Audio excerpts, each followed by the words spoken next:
Hello, my dear bachas, and welcome back. Today, we're diving into a really cool chapter from your Hornbill textbook, Silk Road. It's a full-on adventure, and I'm here to make sure you get all the important points for your exam. So let's get right into it. Yes, it's me, and I promise you by the end of this little session, this chapter will feel like a piece of cake. If you find this helpful, and I know you will, don't forget to hit that subscribe button and tell me in the comments which chapter you want me to do next. All right, so let's start at the very beginning.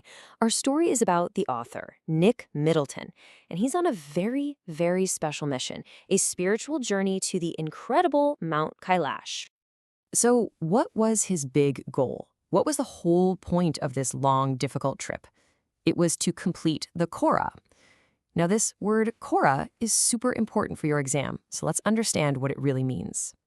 A Kora is basically a holy walk, a pilgrimage. The easiest way to remember it is to think of it like doing a parikrama around a temple. But here, it's around the holy Mount Kailash itself. This was the main purpose of his entire journey. Remember that, okay? So, the mission was clear, but the journey? Oh boy, it was anything but easy. The path was just full of challenges, starting right from the massive empty landscapes of the Tibetan Plateau. You know, as they were driving through these huge, quiet plains, they probably thought they were all alone. But they were about to face their first big, scary challenge. Any guesses what it could be? Giant black Tibetan Mastiffs. And let me tell you, these were not friendly pet dogs. They were fierce guard dogs, and they would just charge at the car like crazy. A little fun fact for you.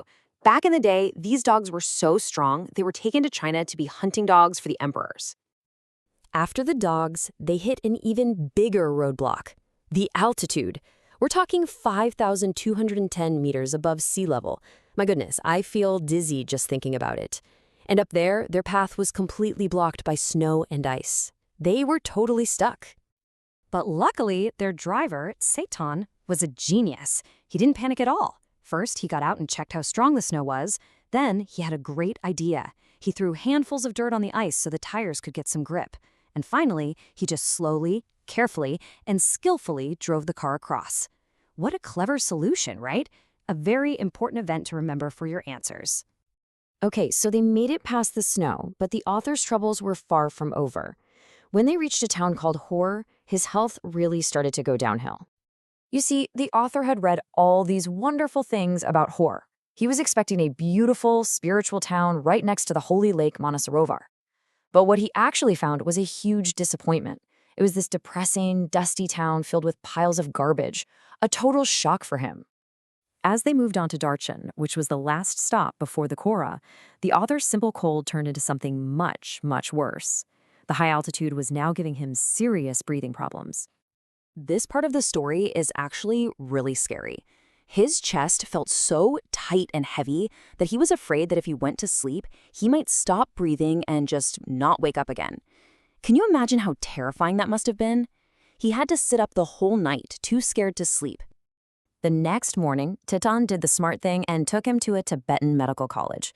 The doctor there said it was just a cold made worse by the altitude and gave him a 5-day course of traditional Tibetan medicine. And you know what? It worked like magic. That night, the author finally slept peacefully, like a baby. Okay, so our author was feeling much better, thank goodness, but now he had a completely new problem. His driver, Tsetan, had to go back to Lhasa, and he was left completely alone. This was a big, big problem. It wasn't the main pilgrimage season yet, so there were no other pilgrims in Darchen. The path could be dangerous, and there was no way he could do it all by himself. So what was he going to do now? Just when he was feeling really low, sitting all by himself in the only cafe in Darchen, something amazing happened. He met someone. He met Norbu. And here's the best part. Norbu was also an academic, just like the author, who knew everything about the Kora from books, but had never actually done it himself. It was a perfect match. As Norbu himself joked, they were two academics who have escaped from the library. So they decided to team up and do the Kora together. Problem solved.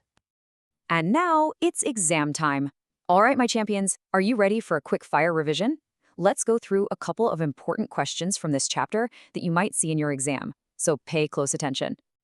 Question number 1. Why was the author disappointed with Darchen? Think about it. He was finally healthy and ready for his pilgrimage, but when he got to Darchen, he hit another wall. What was it? So the answer has two main parts. First, just like Hor, the town of Darchen itself was a bit of a letdown, dusty, run down, and full of garbage. But the biggest disappointment, the main reason, was that there were no other pilgrims. He was finally ready for his Kora, but he had absolutely no one to do it with. Question number 2. The author thought his positive thinking strategy worked well after all. Why? Remember that moment in the cafe when he was feeling down, thinking his positive attitude was useless? Something happened right after that. What was it? Exactly. It was all because he met Norbu. Just when he was at his lowest point, feeling completely alone and stuck, he found the perfect companion for his pilgrimage. It felt like the universe was finally rewarding him for trying to stay positive. It was the perfect solution to his problem. And that, my champions, is a wrap on Silk Road. I really hope this quick summary makes your revision much, much easier. Now, I have a fun question for you. If you were going on this adventure to Mount Kailash, what is the one most important thing you would pack in your bag? Let me know in the comments below. All the very best for your exams. You are all going to do great.